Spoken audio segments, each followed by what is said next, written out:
রিজিক 3 অক্ষরের একটি শব্দ। পবিত্র কুরআনে রিজিক শব্দটি 123 বার এসেছে। প্রায় প্রতিবারই উল্লেখ আছে রিজিক একমাত্র আল্লাহর পক্ষ থেকেই আসে। সূরা আল বাকারার 212 নম্বর আয়াতে আল্লাহ তাআলা বলেন, আল্লাহ যাকে ইচ্ছা সীমাহীন রিজিক দেন। সমস্যা হলো আমরা রিজিকের আসল অর্থটাই বুঝতে পারি না। রিজিকের মানেটা কিন্তু অনেক ব্যাপক, অনেক গভীর। রিজিকের সর্বনিম্ন স্তর হচ্ছে টাকা, পয়সা, অর্থ এবং সম্পদ। এর সর্বোচ্চ স্তর হচ্ছে শারীরিক এবং মানসিক সুস্থতা। সর্বোত্তম স্তর হচ্ছে পুণ্যবান স্ত্রী এবং পরিশুদ্ধ নেক সন্তান। এবং রিজিকের পরিপূর্ণ স্তর হচ্ছে মহান আল্লাহ তাআলার সন্তুষ্টি। তাই রিজিক কখনো জিরো সাম গেইন তথা এক পক্ষের লাভ তো অন্য পক্ষের ক্ষতি এমন কোনো সিস্টেম না, যার ফলে কেউ যদি 5,000 টাকা বেশি আয় করে আপনার ভাগ কমে যাবে না, বরং আপনি কম আয় করলেও আল্লাহ তাআলা রহমত দিয়ে সে অল্পতেই আপনাকে শান্তি এনে দিতে পারেন। আরবি ভাষায় এই অবস্থাকে বলা হয় হিকমা, যার অর্থ প্রজ্ঞা। অর্থাৎ কোনো ব্যক্তি যদি সর্ব অবস্থায় সন্তুষ্ট থাকে, শান্তিতে থাকে, তার মানে আল্লাহ তাআলা তাকে হিকমা দান করেছেন। সংক্ষেপে হিকমা অর্থ নিজেকে মানিয়ে চলা এবং তাতে সন্তুষ্ট থাকা।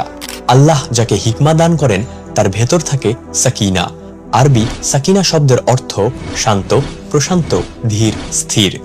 ধরুন টেবিল ভর্তি খাবার, অথচ আপনি প্রত্যেকটা খাবারেই দোষ খুঁজে বের করছেন, পেট ভরে খেতে পারছেন না।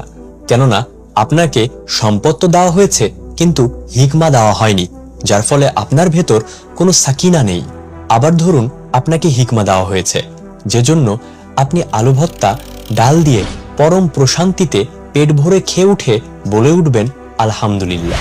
সত্যি বলতে আমাদের এই বোঝাপড়ার অভাবেই হিংসা জন্মায়। একজন এগিয়ে গেলে আরেকজনের মন খারাপ হয়ে যায়। অথচ হাদিসে আছে, তোমরা একে অপরের মধ্যে হিংসা করো না। মুসলিম শরীফ হাদিস নম্বর 2563।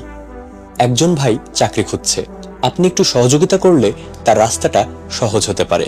কেউ ব্যবসা করতে চায়, আপনার ছোট্ট একটা পরামর্শ তার দোয়ার দরজাটা খুলে দিতে পারে। কারণ নবী করিম সাল্লাল্লাহু আলাইহি সাল্লাম বলেছেন, বান্দা যতক্ষণ তার ভাইয়ের সাহায্যে থাকে, আল্লাহ ততক্ষণ তার সাহায্যে থাকেন। মুসলিম শরীফ হাদিস নাম্বার 2565। এমনও হতে পারে আপনি যাকে সাহায্য করলেন সে হয়তো ভুলে যাবে, কিন্তু আল্লাহ কখনো ভুলে যান না। আপনি এর প্রতিদান আখিরাতে তো পাবেনই, কিন্তু এই পৃথিবীতেই কোনো না কোনো ভাবে আল্লাহ তাআলা তার 10 গুণ আপনাকে নিশ্চয়ই ফিরিয়ে দেবেন। যার ফলে নিজের রিজিক নিয়ে চিন্তিত না হয়ে অন্যের রিজিকের পথে সহযোগী হন, কারণ আল্লাহর ভান্ডার তো সীমাহীন।